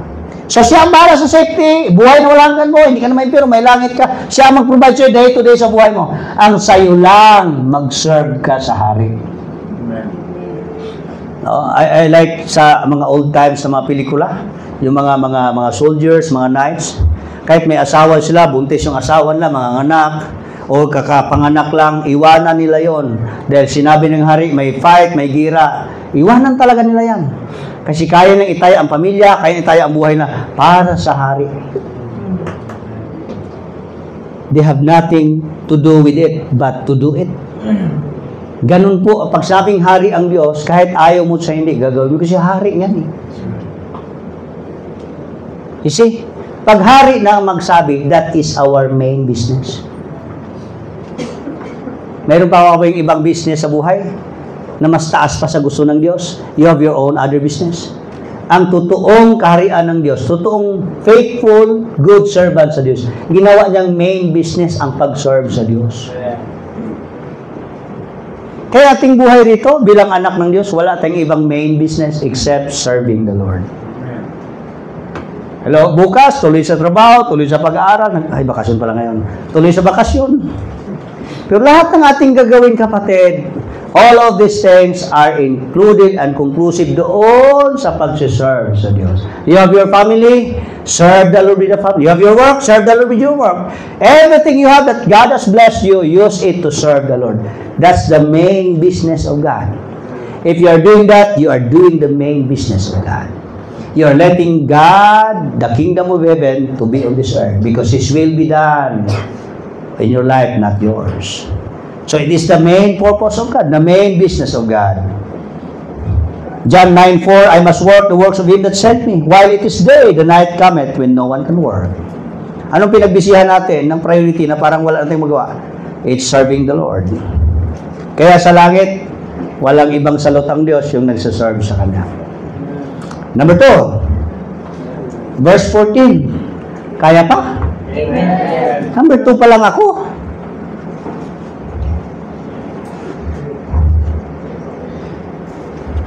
Sana may test din tayo pagkatapos, no? Naalala nyo pang preaching ko last Sunday morning? Oh, wala na. Pero mabuti ba sila ni Ariel? Alam ng lesson ni Gary kasi may test. Nagsastudy siya at sa kita, paano bang ganito? Kasi may exam kami kay Ninong Gary. Ha? O tinatandaan, yung preaching, hindi niya matandaan. Wala may exam eh. Di ba? Naalala niyo pa ng last Sunday? Ha? Oh, when the Lord is my shepherd. Oh, naalala niyo ngayon, oh. Di ba ang sarap damin yung mensahe niya na the Lord is my shepherd? Pero hindi nyo naalala. You see? Alam nyo, ang mga mensahe, pag hindi nyo maalala, walang nutrition sa inyo yon. Ngayon naalala mo, tumatalab sa kaluluwa mo, no? Pero pag hindi mo alala, hindi gumagana sa iyan. Sana itong linggong morning, maliban nag-attentive kayo, pag uwiin nyo, i-retain. Ang sakit ngayon ng mga Kristyano is forgetfulness. Forgetfulness. Paglabas nyo mamaya, maalala nyo namang bayarin sa kuryente, katapusan ng buwan ngayon, na makalimutan nyo ng first point. Ang pag-serve pala sa Diyos, importante kasi main business ng Diyos yan. Importante sa Kanya, pinakita siya ang Diyos, kami ay mga servant niya. Pagdating sa langit, yun ang pag-usapan. Yung paano siya naging hari sa mundong ito, sa buhay natin. Kasi, huwag mong maliitin ang pagiging servant na tapat sa Diyos. Kasi sa langit, yun ang nag-amplified sa kaharian niya dito sa mundo. Today, you are busy with the kingdom of heaven because you are doing God's will. You are serving God. Are you with me? Amen? Number 2 na tayo.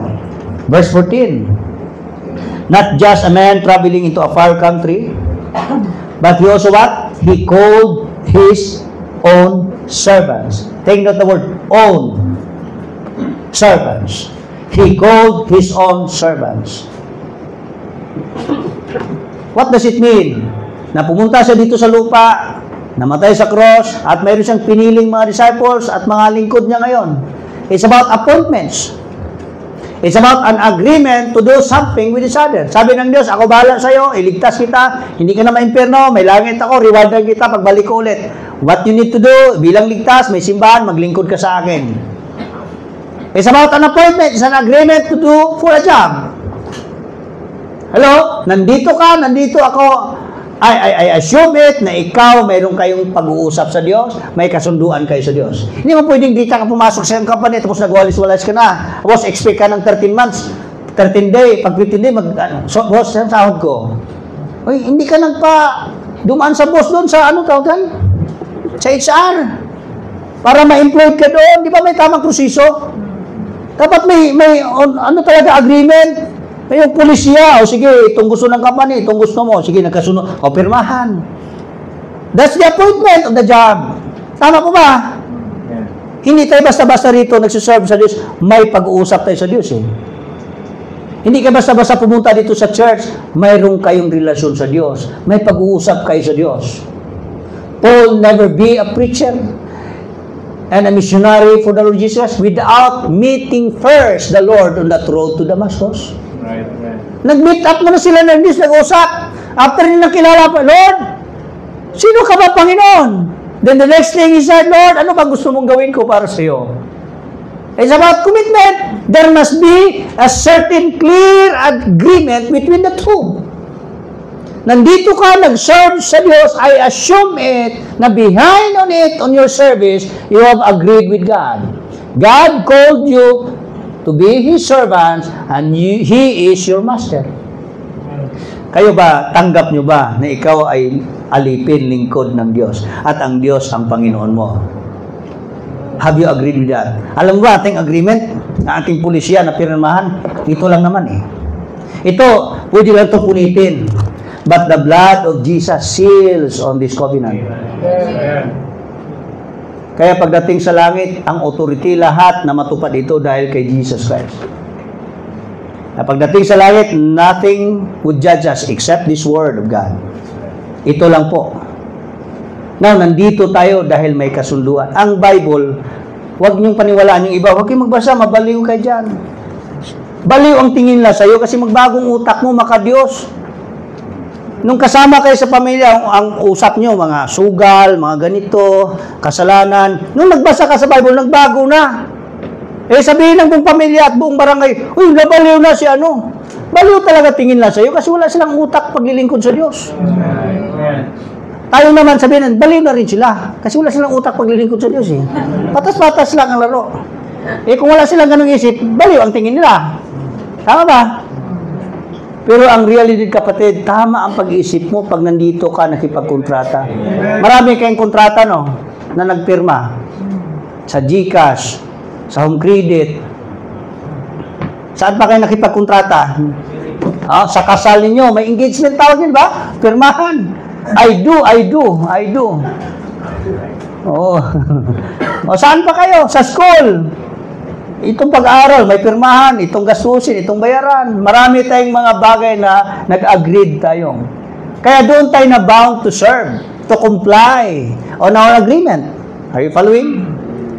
Pero kung mayroon pang pinakamataas na mag-comply ka, mag-agree to, maging servant or bonded, engaged to, that is the Word of God. Ito yung ginawa ng Diyos na pulisiya, kasunduan, covenant, testamento, batas, na sinabi ng Diyos, itong gusto ko para sa'yo, gawin mo yan, pag magkasundo tayo, gagawin ko sa'yo yan. And we have agreed on it by the blood of Jesus. Simulang pumunta si Jesus Christ at nagpailalim tayo sa kanyang biyaya, kapatid, we are under the word, the covenant of God. Amen. Kaya hindi kayo nandito dahil sa akin. Itong dahilan bakit nandito ka. Alam nyo, kahit magkinano, magbintahan ng lupa, balik kayo sa titulo, sa agreement, kung anong pinag-usapan sa affidavit doon. Yung paglilingkod nyo sa Diyos, magkabulintang, makabaliktad-balik, balik kayo sa kung anong pagkasunduan sa Diyos. Hello? Ma-discourage sa akin, ma-discourage ka sa kanya, discouragement naman talaga, kapatid. Back to basic, balik kayo sa inyong kasunduan, pag-uusap sa Diyos. Amen. Nandito ka dahil meron kayong pag-uusap sa Diyos. Huwag kayo nandito dahil sa gusto mo lang. Nandito ka kasi nag-uusap kayo sa hari. May kasunduan talaga kayo. Amen. Amen. Magbago ang lahat, maghirap-hirapan paglilingkod, makabaliktad-baliktad, kapatid. You will stay the same. Back to what have been agreed. The word of God is settled in heaven. Heaven and earth shall pass away, but my word shall not pass away. It will remain the same. It will remain true. Minsan mga affidavit ito, mga testamento, binabago pa, di ba? Pero ang word of God, na agreement ka, nag-agree ka rin, it will never change. Hanggang langit, babalikan to ng Diyos at hukuman tayo ayon sa ating kasunduan sa Bible. Kaya ang aking advice sa inyo, alamin nyo kung ano sinasabi ng Bible para alam nyo saan kayo lulugar. Hindi mo pala alam, ang laki pa ng titulo mo sa langit. Nandito sa Bible banggit eh. Hindi mo pala alam, nalistro ka na sa langit. Magulat ka na lang, nasa langit pala ako. Sus Mariusip. Nagulat ka? Kasi wala kang binasahan. Nagulat ka lang, pinuntahan ka ng abogado, sir. Ikaw po ang magmamana ng mga ari-arian ni Bilyar dito sa Cavite. Ha? Ay, hindi mo alam, ang testamento, pinabasa sa'yo. Ikaw pala ang natatagong anak ni Bilyar dito sa Cavite, doon sa mama mo na si ano. Ako pala! Alam mo, pag magbasa kayo ng Bible, ma-enjoy mo kasi lahat ng pangako ng Diyos na maganda nandito sa'yo. Hindi mo alam, pag magbasa ka ng Bible, ikaw ang bida dyan, lahat ginawa ng Diyos para mahalin ka lang. Ibigay niyang buhay para sa'yo. Hindi ka naging, pero nobody enjoys reading the Bible. Kasi lagi naman, ikaw mag-ayos kang anak ka. Oh, ayoko na. But you have a lot of blessings mentioned in the Bible. Amen. Sa lahat ng pangakuan ng Diyos na napakaraming pangako, ikaw pa. Hello? Kaya lahat ng binanggit sa Bible, mga pangako niyang marami para sa iyo at sa akin. Sino ba tayo? Kaya stick to the rule, stick to the agreement, stick to the appointments. Umalis ang Diyos sa langit, pumunta rito, tinawag ka niya, and you have agreed together na ikaw ay servant, siya ay master mo sa buhay mo. And today, it is happening. Lord, I will serve you. I want to be a good and faithful servant because I have agreed. Have you? Have you agreed to God na, Lord, you are my master, you are my God, you are my Lord, and I am a servant for you. And I am now serving you because I have agreed to serve you because I am a servant and you are a master. Dapat klaro sa inyo yan. Tama ba? Iba yung pumasok ka ng company. Hindi mo alam kung ikaw ang boss o ikaw ang empleyado. Minsan, umasa ka na boss. Minsan, umasa ka naman na empleyado. Ano ba talaga? Sa church, huwag nating labuin ang ating buhay. Wala tayong ibang posisyon, is a servant. Amen. Kaya lahat tayo dito magsaserve lang sa Diyos. Wherever you go, saan man kayo mapunta, ano mangyayari sa buhay nyo, serve the Lord. Kasi nakipagkontrata ka na, nakipag-agreement ka sa Diyos na, Lord, mag-serve ako sa iyo. That's the kingdom of God. Kaya pag pumasok ka na ng gate ng kaharian ng Israel, sakop ka na ng paghahari doon sa hari. Kaya pag ikaw ay nahugasan na sa dugo ni Jesus Christ, naligtas ka na sa biyaya ng ating Panginoon Jesus, bahagi ka na sa kaharian ng Panginoon. And by the blood of Jesus, of the covenant, kapatid, you are bound to be God's servant and God is your master. I hope it must be clear to you and me that God is your master and you are His servant. That's why service is our calling. Sabi niya dyan, thou hast been called. Hindi tayo tinawag para kung anong posisyon dito. I don't care kung magpastor ka o mag-choir member o conductress. Basta lahat tayo servant sa Diyos. Amen.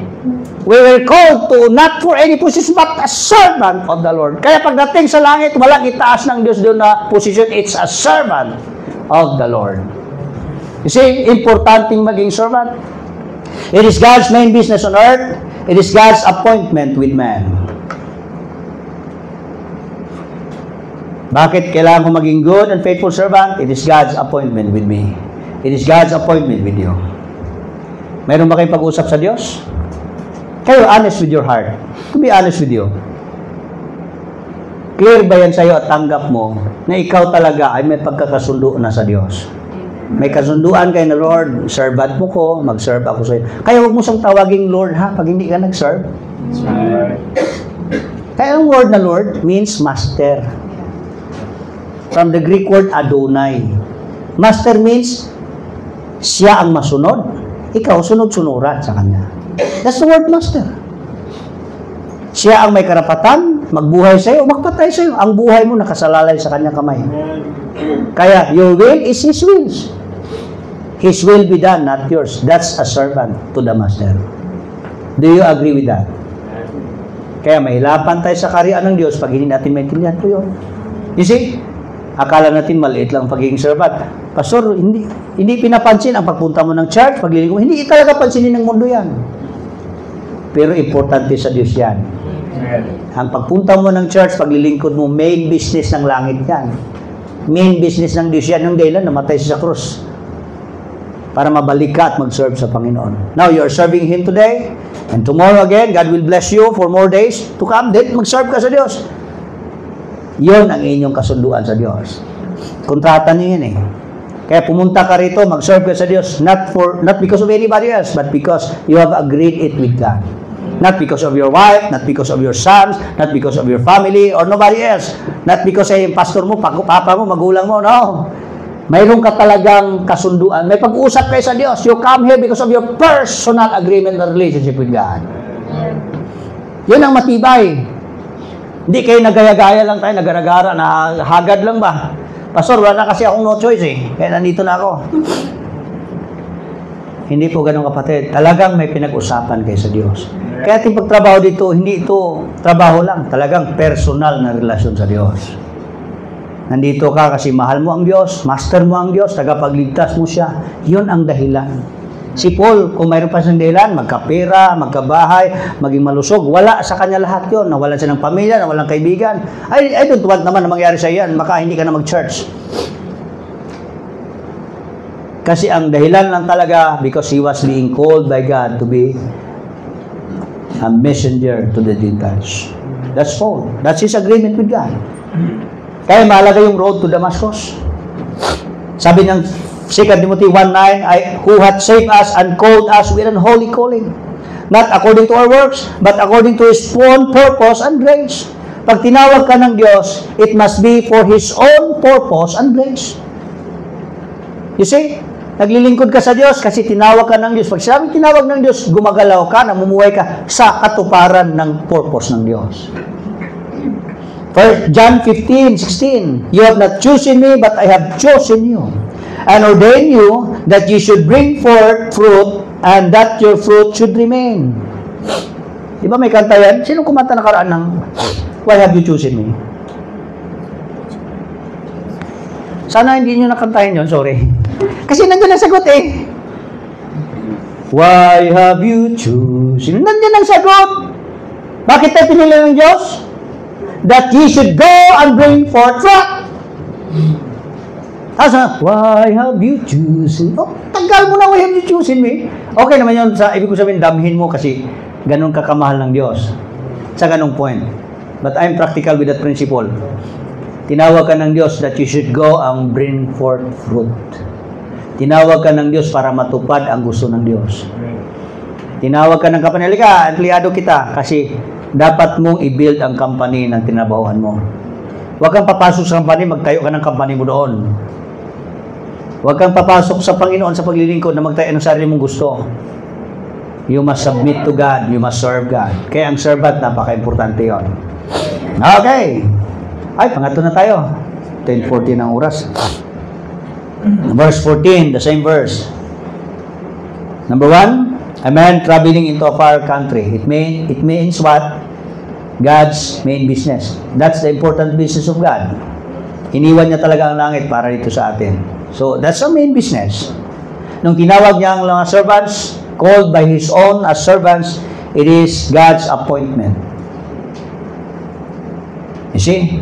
Mahalaga ang paglilingkod sa Diyos kasi that's the main business of God. Mahalaga ang paglilingkod sa Diyos kasi yun ay kasunduan natin sa Diyos. Number 3, and delivered unto them His goods.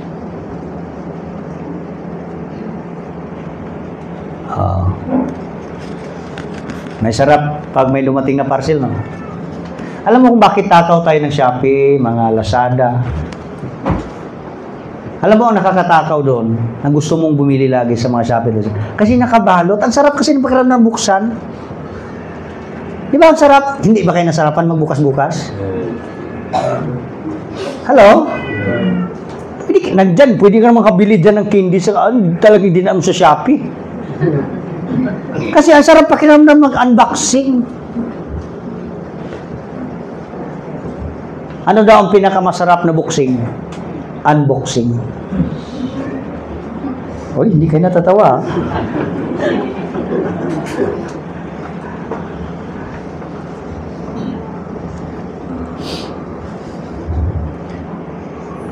Alam nyo, ang pinaka-the best na dineliver ng Diyos sa atin na shipment, yung sarili niya. Iniwan niya ang langit, pumunta siya rito, wala siyang ibang dala. He never brought to us precious stones in heaven. Sana, Pastor, nagdala si Jesus ng mamahaling precious stones sa langit. Baka yun pa pag-awayan ng mga disciples eh. Nalala yung bato. Bato lang ngayon ha. Nag-aaway pa sila nung nakaraan. Oh. So kaya hindi nagdala ang Panginoon. Sana nagdala siya Pastor ng yung pinaka best doon na anghel. Si Michael, si Gabriel, dinala niya sana para makita man lang ang tao at mapaniwala. Pero hindi siya pumili ng best ng mga angels. Yung mga singers doon, yung mga beasts, yung maraming mata. Baka magsitakbuhan naman tayo rito, no? Wala siyang ibang pinaka-the best sa langit na dinala except Himself. Hindi rin yung corona, hindi rin yung trono, but yung nakaupo sa trono, yung nagkorona kapatid, yung si Jesus Christ, yung sinasamba, yun yung pinadala para sa atin. Ganun ka kamahal kapatid ng Panginoon. You see, ang halaga mo kasing halaga ng Diyos na nakaupo sa trono. Nung gusto kanyang mabili, kasi nasa kay Satanas ka nagkasala, papunta ka na impyerno, kuyukin eh. Gusto ng Diyos makuha kanya, kaya bilihin kanya dapat. Sa layo ng langit, papunta rito, anong dala-dala niya? It's Himself alone. It's His life. He gave His life for you and me. Ganun ka-importante, kapatid. Kaya po, yung mag-serve sa Diyos, bunga ng binigay niyang buhay niya sa iyo, naligtas ka, tapos mag-serve ka ngayon, importante yun. Kasi God delivered you His goods. God has given you His grace. God has blessed you. Kaya that's why mahalaga ang pag-serve. Kasi ang pag-serve natin sa Diyos, pagpapakita po yun na hindi tayo pinagkulangan ng Diyos. Binibless tayo ng Diyos, binigay niya ang buhay at sapat lang na mag-serve tayo sa Diyos. Are you with me? Sabi diyan, and delivered His goods. Anong nangyari, kapatid? Yung isang taong servant, binigyan ng 5 talents. Yung isang tao, kapatid na servant, binigyan ng 2 talents. And God expect them to trade those talents. To serve God through the talents. You see, if God has given you a blessing, He expects you to serve. As I've said, every blessing accompanies responsibility. God has given to the one servant a 5 talents and God expects him to serve, to trade. What did you do with that life? God said. What did you do with that life that God has forgiven? What did you do with that life that God has preserved for many years? What did you do with that life you have and with your family? Are you doing those things just to serve God? Have you been blessed by God? Gusto ko yung kanta, I have been blessed. Yan ang kanta na yun, di ba? Are you being blessed of God? Kung totoong pinagpala kayo ng Diyos, kapatid, there's no reason why we should not serve God. It must be a way to serve God. One time, Jesus Christ, when He walked along the borderline of, I think, Samaria and Jerusalem. On that borderline, kapatid, there were 10 lepers. They're begging for help, but nobody came because they were in sickness, terrible sickness. Ang sakit pa naman yung nakakahawa. Yung tinatawag na leprosy. At yung 10 lepers, kapatid, nung nalaman lang maingay sa unahan na dumaan pala si Jesus, they shouted and cried, telling, sabi niya, Jesus, thou son of David, have mercy on us.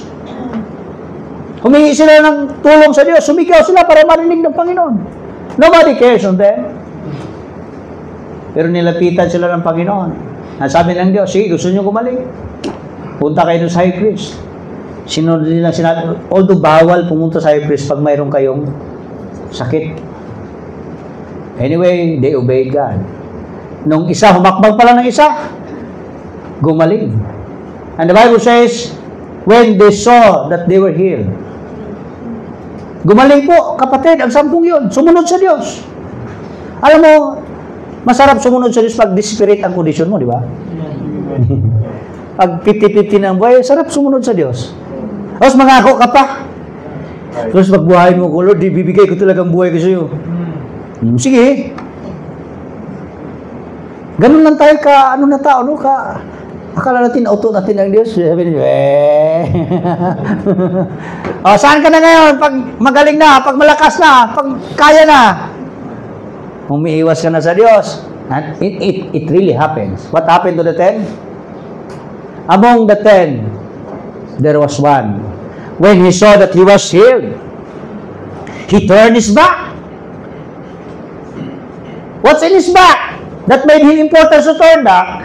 It was the Lord Jesus Christ. And He said, with a loud voice, glorified God. You see, sa daming inaayos ng Diyos, pinagaling ng Diyos, isa lang ang lumingon at nagpasalamat sa Panginoon at pumupuri sa Diyos. Alam mo yung pagpunta natin ng linggo, magsimba tayo, ang ibig sabihin niyang, kapatid, ito yung pagkakataon na i-recognize mo ang Diyos mabuti, mabait sa iyo. Are you with me? Ilang taon kang namuhay, ang mahal kaya sa ICU. Ilang oras lang, isang araw, ilang libong gastos mo dyan. Diba 50-50 ang buhay mo?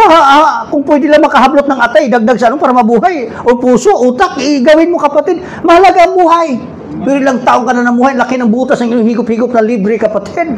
Buhay ka today. Praise the Lord for that. And it's good time to come to church every Sunday and praise the Lord. Amen. You see, how much more when He delivered His goods, when He gave His life for you to die on the cross, for you not to be in hell, but for you to be in heaven. Amen. Diba, it's a good thing to come to church, Lord. Salamat sa iyo. Salamat sa buhay mong binigay para sa akin. Ang dami mong pwedeng gagawin, pilit, para ikatumba sa halaga ko. But you choose your life in recompense of my life.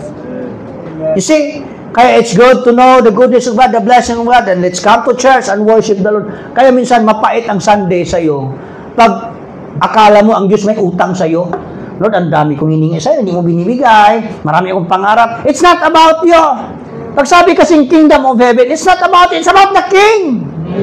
You are the servant. Pag servant ka, huwag kang gagawa ng pamumulitika.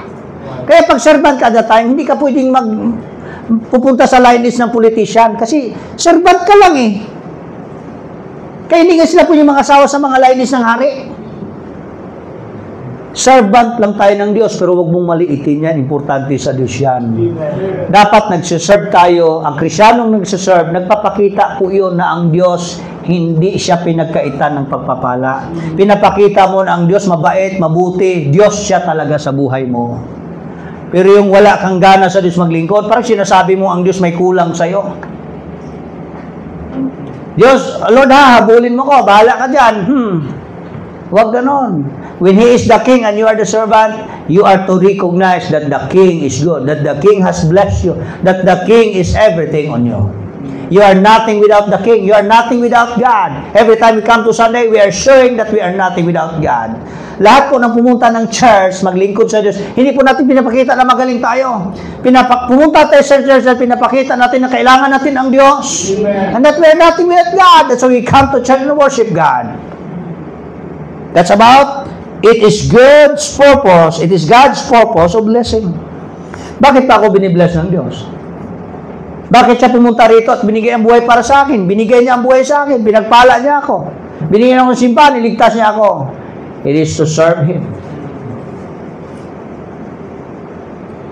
Kaya ang Diyos pa matalino talaga nung tao. Bago niya ka inaasahang mag-serve, binigyan niya muna ka ng goods. Binibless ka muna niya, pinagpala ka muna, then He said, mag-serve ka sa akin. Mahirap na sabi mag-serve ka, tapos makasalan ka pa rin. He forgives of your sin, He reconciled you before the Father, it was because of His life para sa iyo. Nung binigay niya ang buhay sa iyo, naayos ang buhay mo, then God said, you have to serve me. Are you been saved? Are you been saved by the blood of the Lamb? Then God expects you to serve Him. Sabi ng Diyos sa 2 Corinthians 9:8, God is able to make all grace abound toward you. Does God really abundantly bless you with His grace? 2 Corinthians 9:8, God is able to make all grace abound toward you. Do you accept it? Na ang Diyos naman talaga pinagpala ka niya. Alam mo yung pagpapala ng Diyos, ang tawag natin grace. Pag sabing grace, favor. Ibig sabihin, hindi tayo nagka-blessing dahil magaling tayo sa Diyos. Walang magaling sa atin. Kung galing lang ang pag-usapan, matagal na tayong sinampal ng Diyos at wala na tayo rito. Walang magaling sa hindi tayo makapuno sa mata ng Diyos. God is a perfect God. He is 100% holy and we are nothing. That's what God says in His Word. But why is it that we enjoy His good hands? Because God is gracious. God is full of favor. Kaya kung may blessing man tayo sa buhay, favor po yun. Pinaburan. Ibig sabihin, we don't deserve those things, but God let us have it. Sino ba tayong, ano bang karapat dapat sa atin? Mayroon bang sa ating makita ang Diyos na may maganda na ibigay na si Jesus para sa atin? Wala. Sino ba tayong magaling magbayad ng langit? Luti lang nga dyan ng Camillas Homes. Ang mahal. Kahit lupain ng Cavite na pag magbaha, dagat na agad. Pero mahal pa rin. How much more langit, yung perfect na lugar, eternal in the heavens. Pero binigay sa iyo ng libre ng Diyos. Pero sa halaga ng kanyang buhay. Favor ng Diyos yan. May pambayad ka ba? Wala tayong yan, kapatid. Pero bakit binigay? Favor nga yung kapatid. Now, pag pinaburan ka ng Diyos, blessing po yun. Pero may kaakibat na responsibility. Anong sabi ng Diyos? May abound to every good work. Kaya pag binibless ka ng Diyos, pinipaboran ka ng Diyos, pinagpala ka ng Diyos, lalo kang mag-serve sa Kanya. Alam mo yung abound to every good work? Mag-serve ka lalo. Amen. Kaya inyong pag-serve na abundant to every good work, pinapakita nyo na mabait ang Diyos sa buhay niyo. Alam mo yung pag Sunday, ugali ko kapatid, this is my personal na damdamin. Every Sunday morning, 4 o'clock, excited akong mag-church. Alam mo bakit? Nagigilty akong hindi magsimba, samantalang alam kong napakabuti ang Diyos. Nung Lunes, Martes, na-survive na buhay ko. Every day is a day of survival. Maraming mabait, patay din naman. Maraming maangas, patay din. Kaya walang save sa mundong ito. Pag buhay ka, salamat sa Diyos. Diyos talaga ang nag-preserve sa'yo. Kaya pagka Sunday, pasalamatan mo ang Diyos dyan. Abound to every good work. Ang kabutihan ng Diyos magdulot sa atin na lalo nating pagandahin ang ating buhay sa paglilingkod. Is God good to you? Then serve Him faithfully. Kaya itong isang talent ng dahilan pa. Pero wala isang dahilan, binigyan na nga ng pabor ng Diyos. Sino sa atin ditong hindi binibless ng Diyos? Wala. Kaya wala tayong dahilan na hindi mag-ayos sa buhay sa Diyos. Kasi inaayos din ng Panginoon. Tama po ba? Ilang taong ka nang namuhay, libreng oxygen. Ang laki ng butas ng ilong, higop na oxygen, libre yun eh. Ilang heartbeat ng tibok ng puso mo. Hindi na bibilang, pero buhay ka pa ngayon. Amen. Mamaya, magpa-Jollibee ka pa. Kapatid, marami tayong na-enjoy sa buhay galing sa Diyos. Lalo na yung binigyan niya ang buhay niya para sa atin, para may langit na gintay sa atin. Di ba ang sarap ng buhay na yan? Hindi niyo ba naisip na, Lord, itong aking paglilingkod, pasayahin na lang kita. Kasi lahat ginawa mo sa akin. Huwag kayong mag-serve sa Diyos para may ma-reward.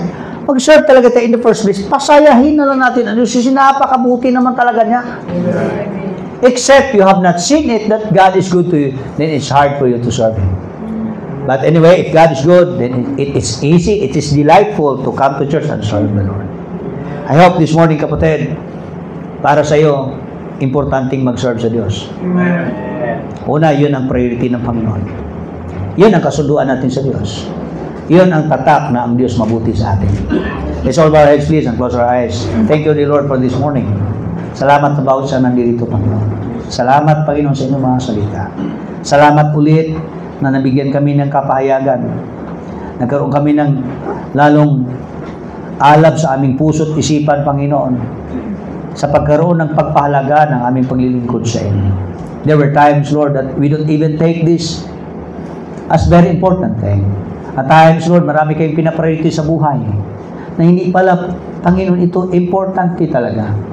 Kung mayroon pang nangibabaw sa buhay namin, Lord, it's about being a servant of the Lord Jesus Christ. Because to serve you, Lord, is the main business. Ngayon, Lord, ang langit napaka-busy tungkol sa paglilingkod sa inyo. At salamat dito sa lupa. Kahit ang mundong ito has been deceived by Satan of sin, pleasures of sin, but there are those you have called, Lord, to be your servants. For them, serving you is the greatest priority. This is their meat. This is their work to finish up. We will not rest, Lord, until we have finished up your purpose of serving you. And Lord, we thank you. You have given up everything pertaining to life and godliness. And that we need to add this faith to abound in our lives, Lord, to every good work. We must serve you, Lord, abundantly, consistently. Help us, Lord, to be good and faithful servant by utilizing, investing all the blessings, all the talents that you have entrusted to us, whether it be great or small. But nothing is small or great except if we are to use it for the service of the kingdom. Lord, ano man aming katayuan today, diyan kami magsimulang mag-serve sa inyo. Kung binibigyan nyo pa kami ng mga pagkakataong mabuhay, gamitin namin itong mag-serve sa inyo. Kung may lakas pa kami, gamitin namin itong mag-serve sa inyo. Thank you, Lord, for the blessing. Then, Lord, we will be responsible to it to serve you. Thank you, Lord, for the family. But we should be responsible to our family. Thank you, Lord, for our children that you have added to our family. But we are responsible for our family. We need to bring them to the feet of Jesus Christ. We need to let them know who is the true King and Lord in their lives. Lord, salamat po sa church na ito. Salamat sa bawat isa ng mga kapatiran, mga bisita nandirito, Panginoon. I pray that we will continue to talk to them with your word that they have heard, Lord. I pray that we will come out from this place with that heart, Lord, delightful, a mind that has been enlightened with your word. Throughout this week, Panginoon, natatahakin naming araw naman. Sana, Lord, laging magningning ang inyong mga salita na lahat ng aming gagawin, ito ay paglilingkod namin sa Diyos. Itatama namin aming pamumuhay, aming pamilya, aming araw-araw na relasyon, sa trabaho or saan sa pag-aaral, Lord, sa ngalan dahil mga lingkod kami, naglilingkod kami sa aming Diyos. And someday, Lord, we will face you face to face. And we will never regret. We will enter heaven with all joy with the Lord's fellowship. Because we will hear you say, Lord, well done, thou good and faithful servant. Panginoon, pagpalain niyo po about sa salamat sa inyong mga salita. Your name will be magnified and we praise you, Lord, this morning. In Jesus' name, Amen.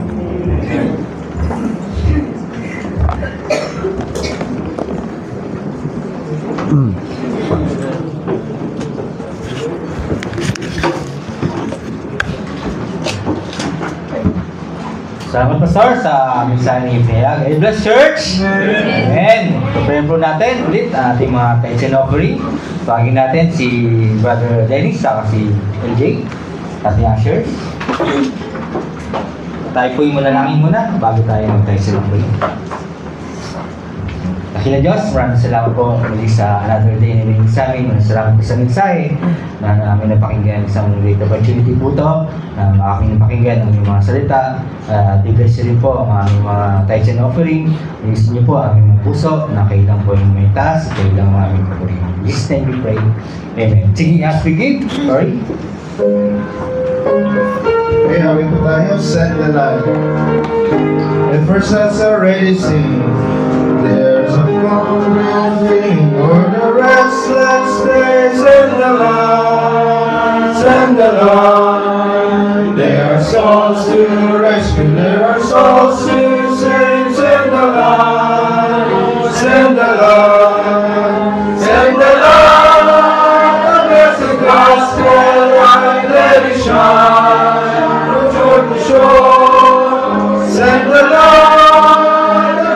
Gospel light, let it shine forevermore. Last verse.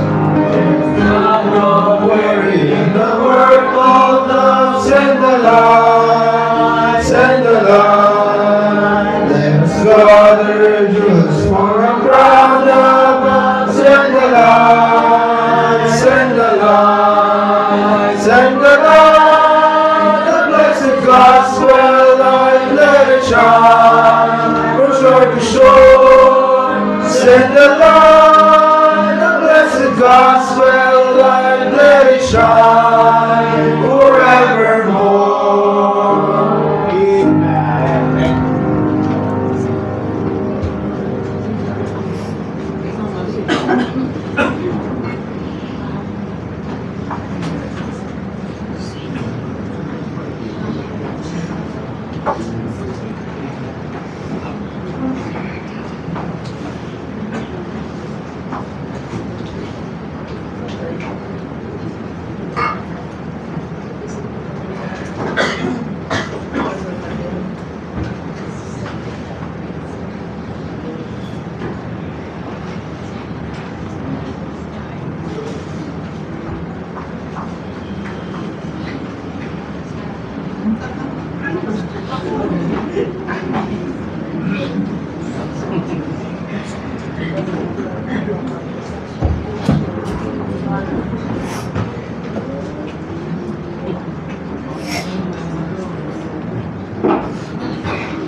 When shadows fall and the night goes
can depend on the strength of my friend. He walks along with me. How can I fear? Jesus is near. He ever watches over me. Where is no cease, He gives me peace. How can I fear with Jesus?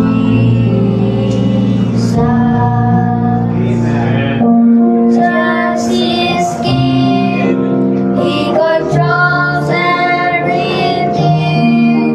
He is with me each night and each day. I trust my soul to the Savior's control. He drives all fear away. How can I fear? Jesus is near. He ever watches over me. Where is no cease, He gives me peace. How can I fear with Jesus? How can I fear? Jesus is near. He ever watches over me. Where is no cease, He gives me peace. How can I fear with Jesus? How can I fear with Jesus?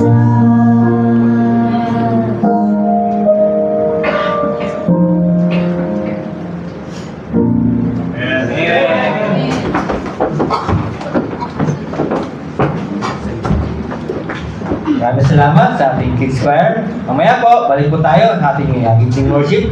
Mamaya 6 o'clock. At after ng closing prayer, magkamusta po tayo, especially sa ating mga first timees. Tayo po tumayo at tawagin natin si Brother Dennis sa ating closing prayer.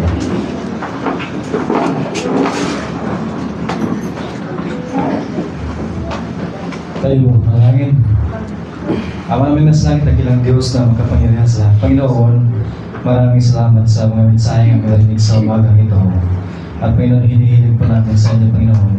Tulungan niyo po kami na magtutoo sa aming paglilingkod bilang sa servant. Lord, pinapray po namin sa aming pagsamantala pag-iwalay. Ingatan niyo po kami sa aming pag-uwi, Panginoon. At kami po, Lord, sa aming pagbalik mamaya, kayo po muna sa amin.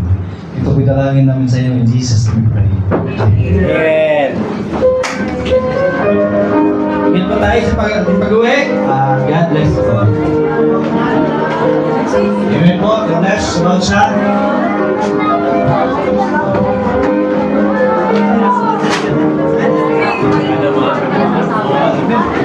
Hayang Imos Fellowship kayo mamaya.